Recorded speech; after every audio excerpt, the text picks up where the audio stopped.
দলিল কত প্রকার ও কি কি?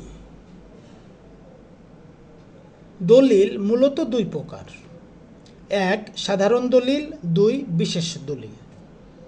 সাধারণ দলিল যেমন সাবকবলা, দানপত্র, হেবা ইত্যাদি। বিশেষ দলিল যেমন উইল, ওসিয়তনামা, বন্টননামা ইত্যাদি। আসুন জেনে নেই দলিলের প্রকারভেদ।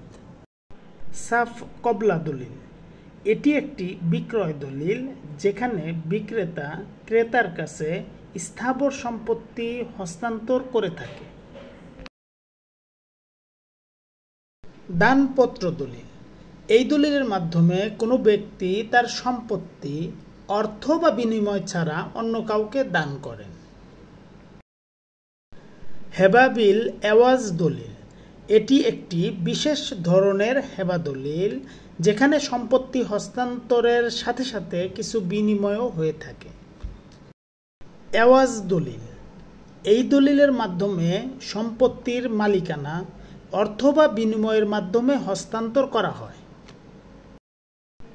বন্টননামা দলিল, এই দলিলের মাধ্যমে একাধিক ব্যক্তি যৌথভাবে অর্থ বা বিনিময় ছাড়া নিজেদের মধ্যে সম্পত্তি ভাগ করে নেয়। ওসিয়তনামা দলিল, এটি একটি ওসিয়ত বা উইল যেখানে দাতা মৃত্যুর পূর্বে তার অর্থ বা সম্পত্তি কাকে উইল বা দান করে যাবেন তা লিখিতভাবে উল্লেখ করে থাকেন।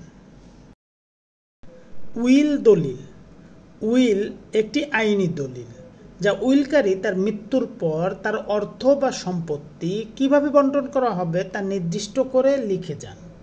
উইলকারীর মৃত্যুর পর এই দলিল কার্যকর হয় এবং এর মাধ্যমে তার অর্থ বা সম্পত্তির মালিকানা নির্ধারিত হয়।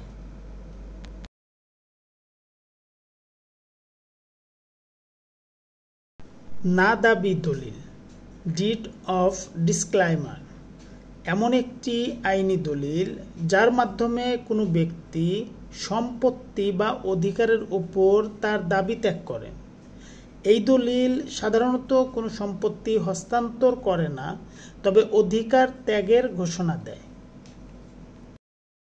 হেবা দলিল এমন এক ধরনের দান দলিল যেখানে মুসলিম আইন অনুযায়ী স্বামী স্ত্রী, পিতা মাতা, ভাই বোন, দাদা দাদি, নানা নানি ইত্যাদি নিকট আত্মীয়র মধ্যে সম্পত্তি মূল্য ছাড়া হস্তান্তর করা হয়।